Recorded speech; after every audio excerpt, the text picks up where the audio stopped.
एक मालिक है और वो मालिक अपने नौकर से कहता है कि तू हर रोज मुझे 1 लीटर दूध गर्म करके पिलाएगा, ये तेरी ड्यूटी है।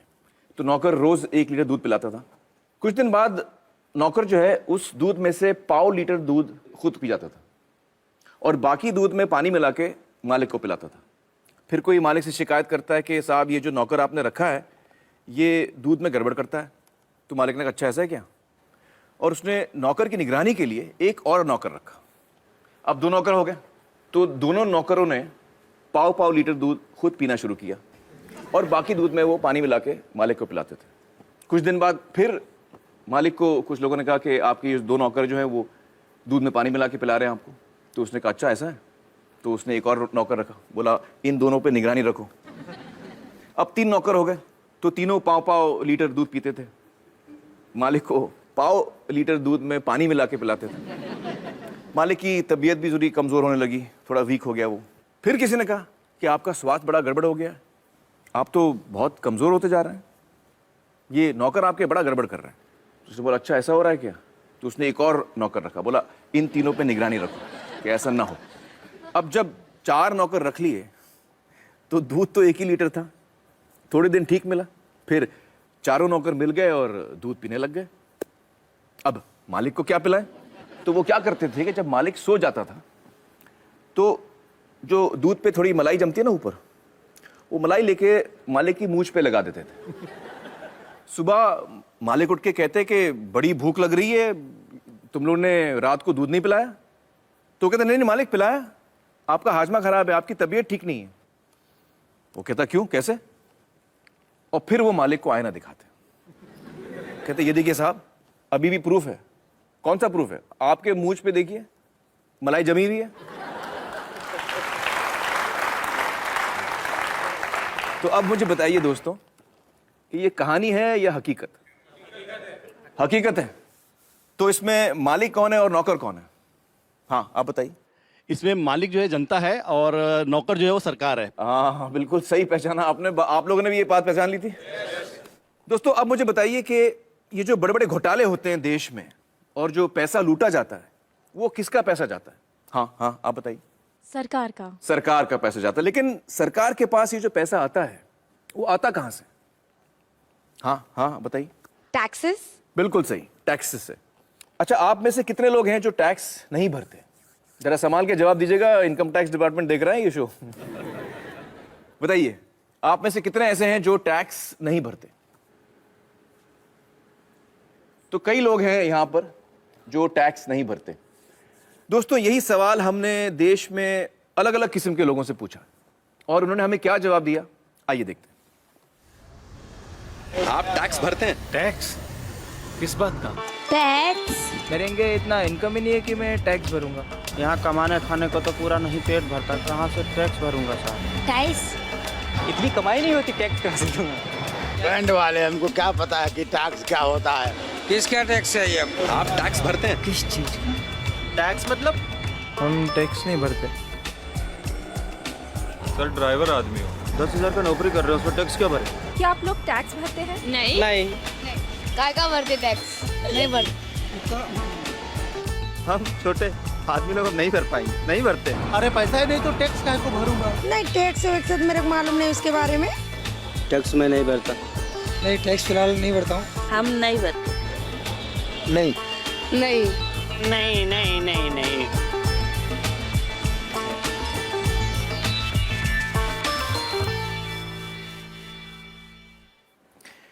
दोस्तों हमारे साथ इस वक्त है यामिनी अय्यर जी, जो accountability initiative centre for policy research इस नाम की संस्था के साथ जुड़ी हुई हैं। यामिनी जी बहुत बहुत शुक्रिया हमारे साथ जुड़ने का। मुझे बताइए कि इन सारे लोगों का कहना है कि ये टैक्स नहीं भरते, ये बात कितनी सही है कितनी गलत है। बिल्कुल गलत। इस वीडियो में सारे लोगों ने टैक्स भरा है। कैसे। आमिर आप मुझे एक बात बताइए, आपके पास मोबाइल फोन तो होगा। जी। खरीदा था खुद। नहीं मैंने मैनेजर ने लिया था मेरे लिए। हाँ। यहाँ पे किसी ने तो अपना मोबाइल फोन खरीदा होगा।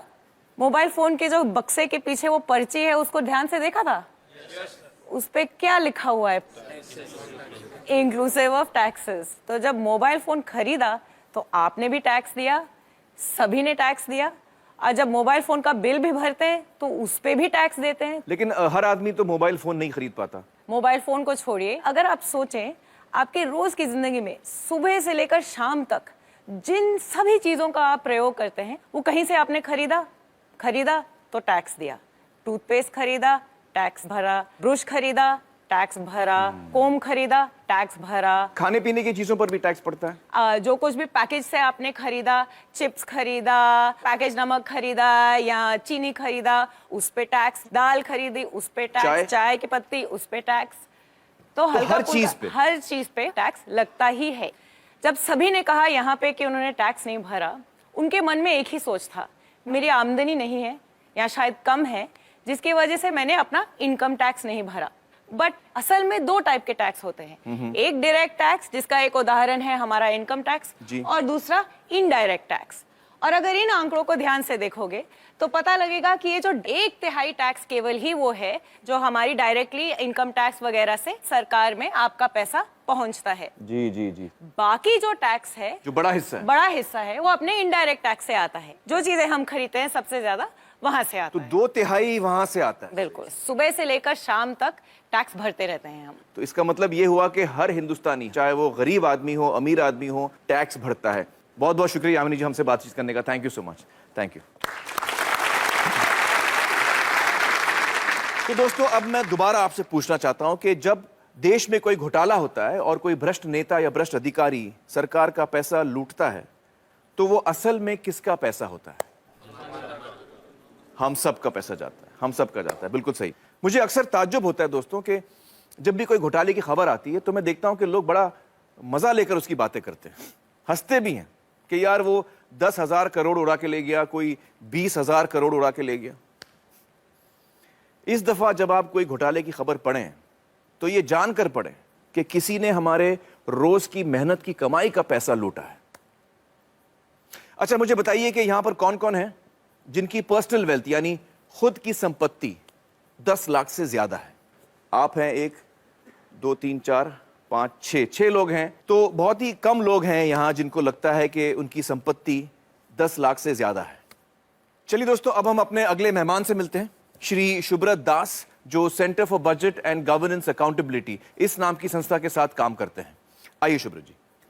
हमने शुभ्रत जी को जिम्मेदारी दी थी कि ये हमें बताएं कि हमारे देश की संपत्ति यानी हमारी नेशनल वेल्थ कितनी है। बताइए शुभ्रत जी, आपके खोज में क्या सामने आया?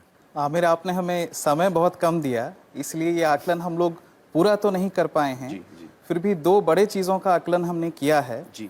एक है हाइड्रोकार्बन रिजर्व्स, जी, जिसमें आता है क्रूड ऑयल, नेचुरल गैस, कोल और लिग्नाइट, मतलब कच्चा तेल, कोयला वगैरह। और दूसरा है अदर मिनरल रिसोर्सेज, मतलब खनिज भंडार। कुछ 84-85 अलग अलग तरह के मिनरल रिसोर्सेज हैं जिसका लगभग आधा हम लोगों ने इस एस्टिमेशन में कवर कर लिया है। आधा ही किया आपने? जी। मतलब जो मैंने आपको काम दिया था वो आप पूरा नहीं कर पाए? उतना ही डेटा मिल रहा है। मैं समझ सकता हूँ, मजाक कर रहा हूँ मैं। पूरे देश की संपत्ति का अंदाजा लगाने चलें तो उसमें बहुत वक्त लग सकता है। बिल्कुल सही कह रहे हैं आप। और इस वक्त में आप सिर्फ 1.5 चीजों का अंदाजा लगा पाए। बिल्कुल। तो आपके इस अंदाजे में क्या सामने आया? आंकड़ा क्या है आप मुझे बताइए। मैं यहाँ पर लिखूंगा। काफी बड़ा है, 5,000। 5,000 से शुरू कीजिए। अब मैं जब तक आपको ना रोकूं आप उसमें और 0 ऐड करते जाइए। जब तक ना रोकें आप? जी। अच्छा,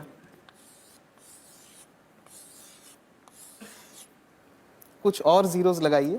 तो ये तो बोर्ड खत्म हो गया शुभ्रत जी।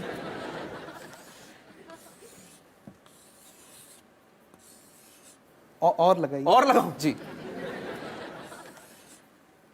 थोड़ा और, एक और है? एक और। आप सच कह रहे हैं? जी, बस एक और। एक और? जी, एक और लगा दीजिए बस।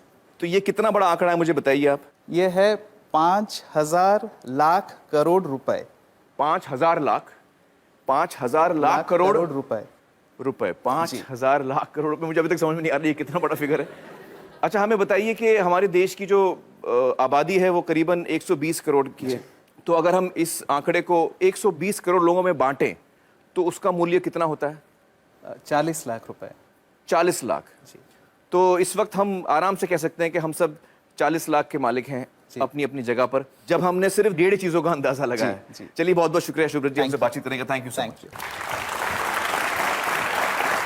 दोस्तों, शुभ्रत, अब आप समझ रहे हैं कि आपकी, हम सब की संपत्ति कम से कम 40 लाख है, और 40 लाख तो सिर्फ 2 बल्कि 1.5 चीजों के अंदाजे पे। अगर हम देश भर की संपत्ति का अंदाजा लगाएं, जिसमें करोड़ों एकड़ जमीन है सरकार के हाथ में, पब्लिक सेक्टर की जो कंपनीज हैं, स्पेक्ट्रम है, और भी बहुत सारी चीजें हैं, इन सब का अगर हम अंदाजा लगाएं, तो मैं इकोनॉमिस्ट तो नहीं हूं, लेकिन हो सकता है कि हम सब इस देश में करोड़पति हों। बच्चा, बूढ़ा, हर इंसान, हम सब करोड़पति हैं। दोस्तों, अब हमें समझ में आ गया कि हमारा देश गरीब तो नहीं है, लेकिन फिर भी जनता इतनी बदहाली में क्यों है? आइए इसका जवाब ढूंढने की कोशिश करते हैं। हिंदुस्तान की धरती को तरह तरह के कुदरती खजानों का वरदान मिला है। हमारी धरती के अंदर ऐसी कीमती प्राकृतिक संपदा छिपी है जो हम सबकी साझी है। लेकिन जहां हमें एक ओर ये वरदान मिला है, वहीं दूसरी ओर जनता के इस खजाने को कुछ गिने चुने लोग और उनकी निजी कंपनियां लूट रही हैं। इसकी एक शर्मनाक मिसाल कर्नाटक के बेलारी में सामने आई। प्राकृतिक संपदा से समृद्ध दक्षिण भारत के इस खूबसूरत इलाके का आज ये हश्र कर दिया गया है। बेलारी के पहाड़ों से बेहतरीन क्वालिटी का कच्चा लोहा निकलता था। कुछ प्राइवेट कंपनियों ने अवैध तरीके से खनन का पूरा कारोबार अपने हाथों में ले लिया। मुनाफा बढ़ाने के लिए कई गैर कानूनी हथकंडे अपनाए गए। इस घोटाले की जांच कर्नाटक के तत्कालीन लोकायुक्त जस्टिस संतोष हेगड़े ने की। उनकी जांच में यह बात निकलकर सामने आई कि किस तरह से देश की संपत्ति को लूटा गया। कहीं प्रतिबंधित इलाकों में खनन हुआ, कहीं बिना अनुमति के जंगलों को उजाड़ दिया गया, और कहीं तय सीमा से कहीं ज्यादा खनन किया गया। उनकी रिपोर्ट के अनुसार इस घोटाले से जो नुकसान देश को हुआ, उसकी कीमत है 16,000 करोड़ रुपए। सार्वजनिक संपत्ति को निजी स्वार्थ के लिए हड़पने के इस तरह के कई मामलों को काफी नजदीक से देखा है जस्टिस संतोष हेगड़े ने। Thank you so much for joining us justice Hegde. Sir, आपने हमारे देश के एक बहुत बड़े घोटाले की जांच की है, जो बेल्लारी माइनिंग स्कैम के नाम से जाना जाता है। आपकी तहकीकात में क्या सामने आया? जिस तरीके से वहाँ हमारे देश के प्राकृतिक संसाधनों की लूट हुई, जो असल में नागरिकों की संपत्ति है, वो विश्वास के परे है। उनके दिमाग में सिर्फ एक ही चीज थी, पैसा बनाना किसी भी कीमत पर। सरकार को जो पैसा उस वक्त हर एक मैट्रिक टन के खनन के लिए दिया जा रहा था, वो था सिर्फ 27 रुपए प्रति टन। और उसी एक टन के लिए एक्सपोर्टर्स माल कहाँ भेज रहे हैं, कितनी दूर भेज रहे हैं, उसके हिसाब से 6 से 7 हजार रुपए कमा रहे थे। ओ बाप रे। जब वो लोग इस काम में उतरे, तब कुछ नहीं था उनके पास, पर देखते ही देखते 2-2, 3-3 हेलीकॉप्टर, हवाई जहाज, उनके उड़ने के लिए रनवे, सब कुछ बना लिया उन्होंने। सोने के सिंहासन बना लिए उन्होंने अपने लिए। मैंने जो अपनी रिपोर्ट दी थी, उसमें क्या सामने आया कि कर्नाटक के 3 मुख्यमंत्री दोषी पाए गए। उसमें वो मुख्यमंत्री भी शामिल थे जो उस वक्त सत्ता में थे। 9 और मंत्री भी दोषी पाए गए थे।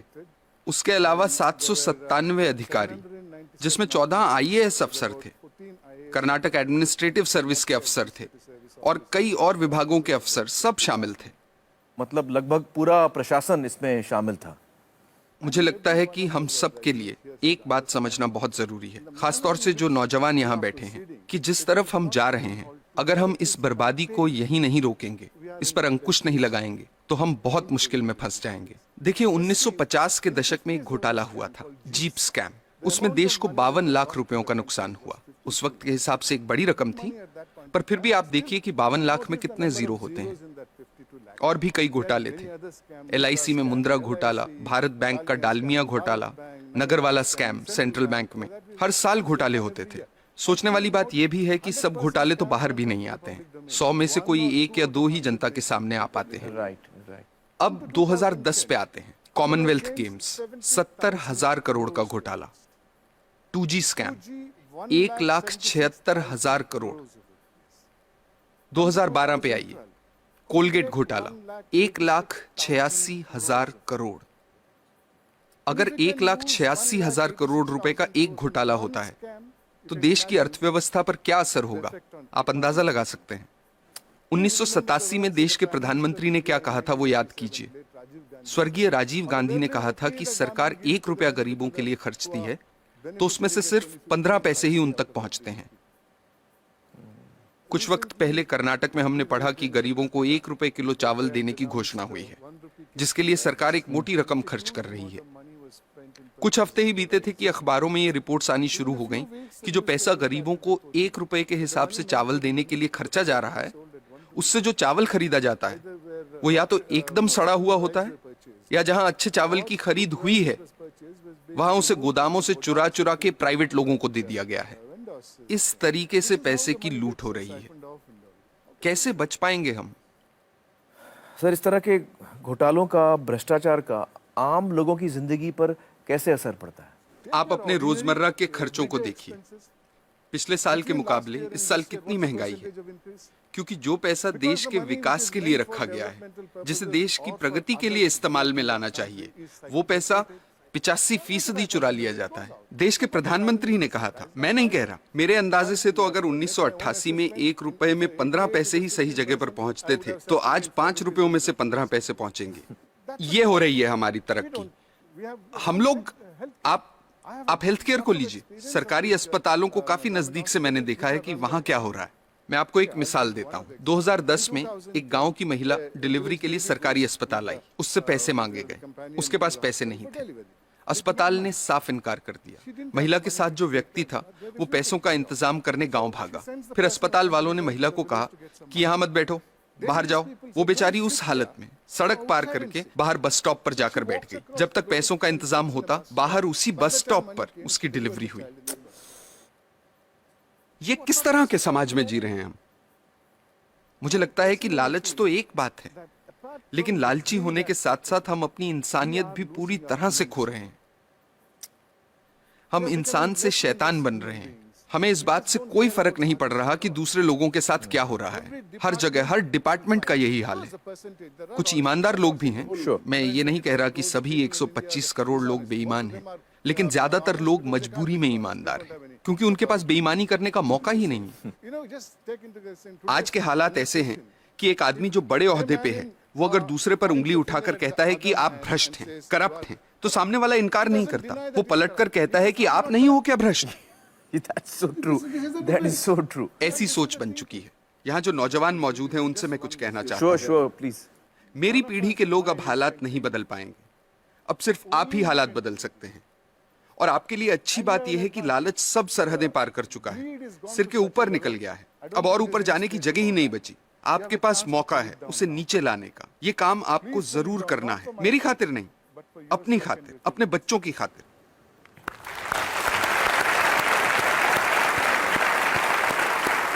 सर, हमें सख्त जरूरत है आप जैसे लोगों की जो हमारे लोकतंत्र को बचा के रख सकें। बहुत बहुत शुक्रिया हमारे साथ बातचीत करने का। Thank you so much sir.